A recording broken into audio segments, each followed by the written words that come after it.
Saudara-saudara, kita akan berbicara lagi satu tema yang sangat penting, yakni Gereja Katolik tidak menghormati wanita karena tidak ada imam wanita.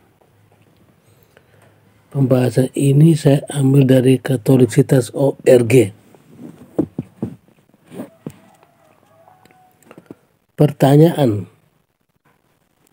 Bu Ingrid dan Bapak Steph, saya sangat bersyukur menemukan situs yang amat baik dan begitu apik serta memberi peneguhan serta pencerahan iman Katolik saya. Bravo.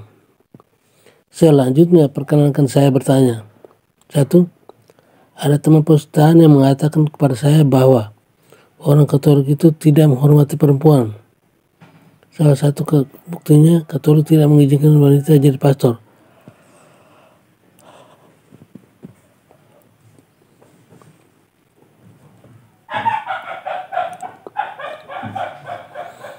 Jadi sementara gereja perpustakaan justru memberi tempat untuk wanita, sehingga banyak wanita jadi pendeta. Jadi menurut dia Katolik itu diskriminatif, padahal Yesus saja tidak diskriminatif. 2. Bagaimana cara menyadarkan teman-teman muda Katolik yang seringkali lebih banyak menyeberang ke gereja Kristen? Biasanya mereka mengatakan di Kristen lebih meriah, lebih energi, lebih seru, dan lebih bisa menggerakkan hati. Saya kadang menjadi prihatin juga. Mungkin sebagai langkah awal, saya akan ajak teman-teman saya untuk membuka situs ini. Semoga saja mereka jadi sadar dan kembali ke Katolik. Demikian pernyataan dan curhat saya. Terima kasih Bu Ingrid dan Pak Steph untuk pengabdiannya ini. Terima kasih pula untuk jawabannya dan tanggapannya. Semoga Tuhan selalu memberkati karya dan hidup Anda. Barnabas. Jawaban. Salam Barnabas. Terima kasih atas pertanyaan dan dukungannya untuk Katoliksitas.org. Mulai sekarang kita melihat beberapa keberatan yang diajukan oleh teman perusahaan Barnabas. 1. Katolik diskriminatif dengan tidak membolehkan wanita menjadi imam. 1. Sebelum saya membahas tentang apa yang dipercaya oleh gereja Katolik, mengapa imam harus seorang pria, maka saya ingin membahas tentang arti diskriminatif terlebih dahulu. Dalam kamus Oxford dikatakan bahwa diskriminasi adalah recognized distinction, differentiative. Babies can discriminate between different facial expression of emotion and perceive or constitutive difference in or between fetus that discriminate this space from other good spots.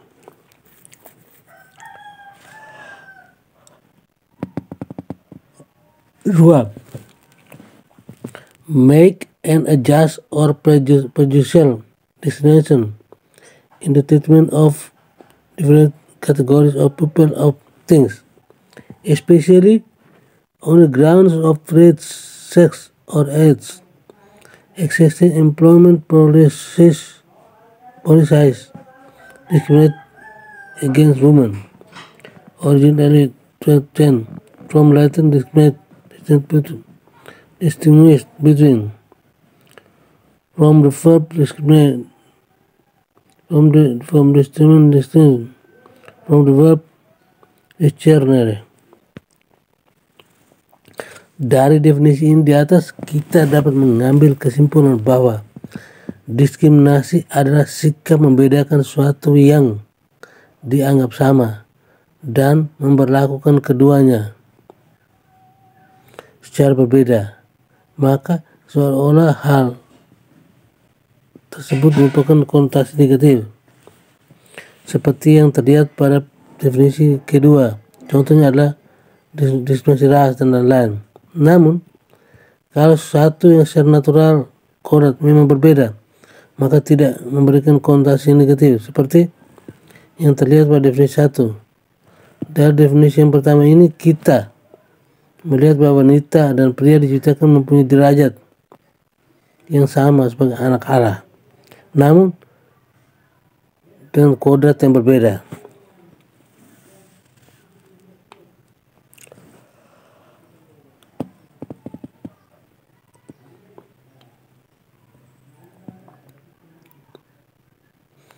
Dua, banyak kaum feminis mengatakan bahwa harus ada persamaan hak dan kewajiban dalam gereja Katolik, termasuk adalah untuk menjadi seorang imam.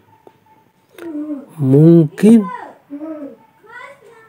kita harus menerima bahwa persamaan hak dan kewajiban tidak berarti menghilangkan perbedaan kodrat seorang pria dan wanita. Sebagai contoh, menjadi kodrat wanita untuk melahirkan. Kalaupun seorang pria ingin atau mempunyai persamaan untuk melahirkan seperti wanita, dia tetap tidak bisa karena melahirkan bukan menjadi bagian dari kodratnya. Demikian juga dengan imam jabatan. Seorang wanita tidak dapat menjadi imam bukan karena gereja Katolik memandang wanita lebih rendah dari pria, namun karena sudah menjadi kodrat seorang imam adalah pria. 3. Semua orang yang dibaptis sebetulnya baik pria maupun wanita dipanggil untuk menjadi imam, nabi dan raja. Imam maksud ini adalah imam bersama, bukan imam jabatan. Imam jabatan hanya untuk pria yang menerima tabisan. 4. Kalau kita melihat dari perjanjian lama, tidak ada imam wanita, dan perjanjian baru menyempurnakan perjanjian lama. Juga tidak ada wanita. Dikatakan bahwa Yesus memanggil 12 rasul yang semuanya pria dan memberikan mereka misi untuk mengajar dan membuat semua bangsa. Dan para rasul juga memilih pria sebagai teman sekerja mereka. Karya para rasul ini diteruskan oleh para uskup dan dibantu para imam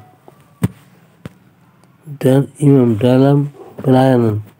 Kemudian Rasul Paulus dalam suratnya kepada Timotius mengatakan, seharusnya perempuan berdiam diri dan menerima ajaran dengan patuh. Aku tidak mengizinkan perempuan mengajar dan tidak mengizinkan mereka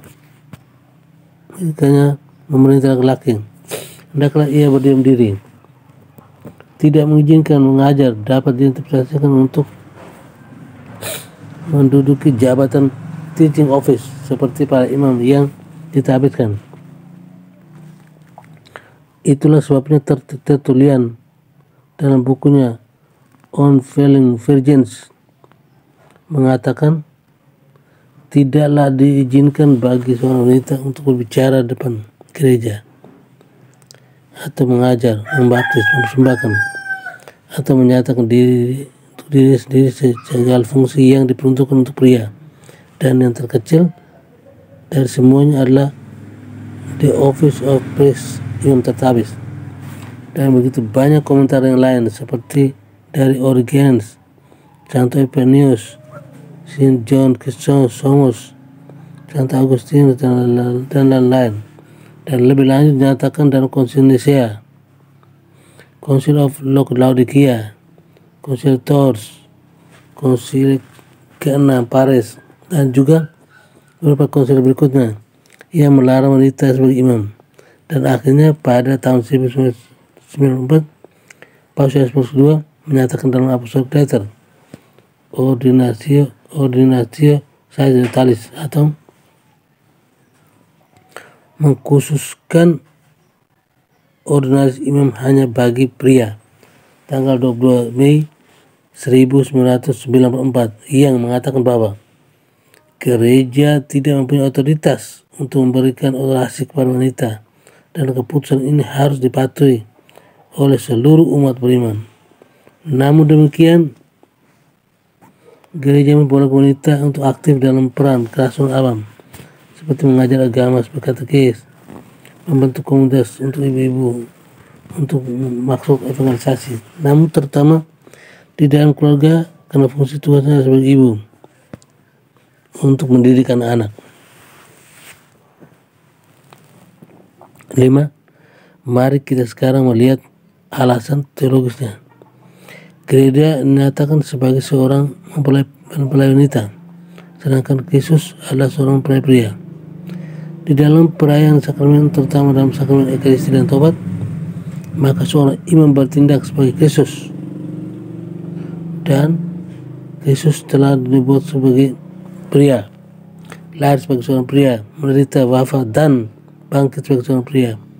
Dan sebagai konsekuensi hal tersebut, seorang wanita tidak boleh menjadi seorang imam yang bertindak sebagai Kristus. 6.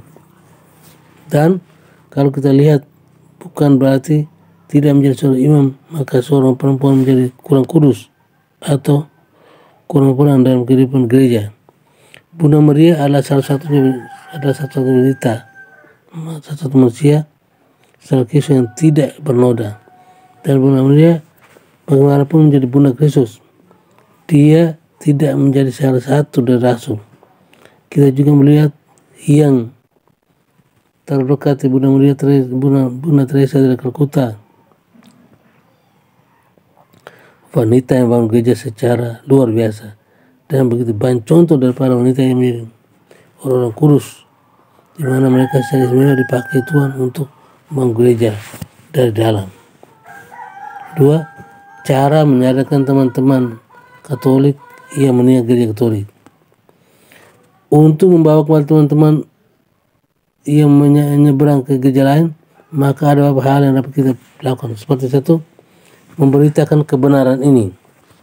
Ini dapat dilakukan melalui bacaan-bacaan Katolik yang baik, juga situs yang mengajarkan iman Katolik yang benar. Dan tentu saja untuk menjadi saluran kebenaran, kita harus membekali diri kita dengan kebenaran iman Katolik, sehingga kita sendiri dapat menyalurkan berkat kepada mereka. Namun tindakan ini adalah tindakan bersifat responsif.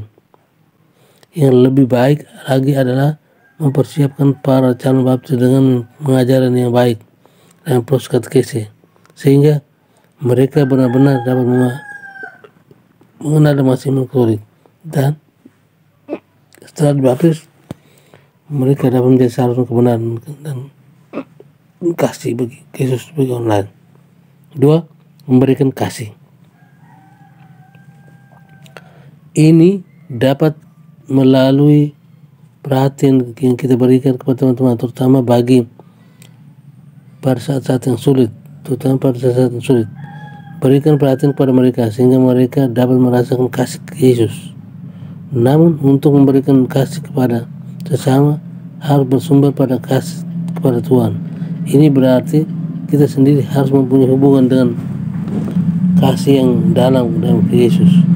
Hal ini akan menjadi lebih mudah kalau ada komunitas anak muda di mana mereka dapat berbagi tawa, canda, suka, duka, dan lain bersama-sama dengan teman-teman. Yang terpenting adalah bersama-sama dengan Kristus. Mungkin tidak semua orang yang dapat melakukan nomor satu, yaitu membagikan kebenaran dengan cara yang efektif. Namun semua orang mempunyai kapasitas untuk mengasihi dan demikian menjadi saksi Yesus. Karena kita telah menerima Roh Kudus pada waktu kita dibaptis. Roh Kudus inilah yang mampu kita untuk menjadi saksinya. Dan kesaksian yang paling baik adalah dengan hidup kudus, yaitu mengasihi Tuhan dan mengasihi sesama demi kasih kita kepada Tuhan. Silakan membaca beberapa artikel tentang kekudusan. Kekudusan itu sangat penting dalam kehidupan rohani kita, karena kekudusan adalah kehendak Tuhan untuk semua orang. Kekudusan menjadi tanda yang nyata bagi kita sebagai pengikut Yesus, dan kekudusan adalah sesuatu yang diperuntukkan bagi pada saat akhir hidup kita. Marilah kita meriksa diri kita sendiri. Sudahkah kita hidup kudus dan mulai mempraktikkan dengan mengajar, dengan belajar untuk rendah hati. 2 hal di atas dapat kita jabarkan terlebih lanjut secara panjang lebar, namun Secara prinsip, kebenaran dan kasih adalah dua hal yang saling berkaitan dan saling mendukung. Kasih tanpa disadari kebenaran akan bukanlah kasih yang murni dan mana dapat menjerumuskan. Kebenaran dapat didasari tanpa didasari kasih akan mengaburkan kebenaran itu sendiri dan membuat orang akan pergi dari kebenaran itu sendiri. Kasih dan kebenaran diperlukan dalam mewartakan Kristus karena Kristus adalah kasih dan kebenaran. Demikian jawaban yang saya sampaikan. Semoga dapat berguna. Salam dalam kasih Kristus. Amin.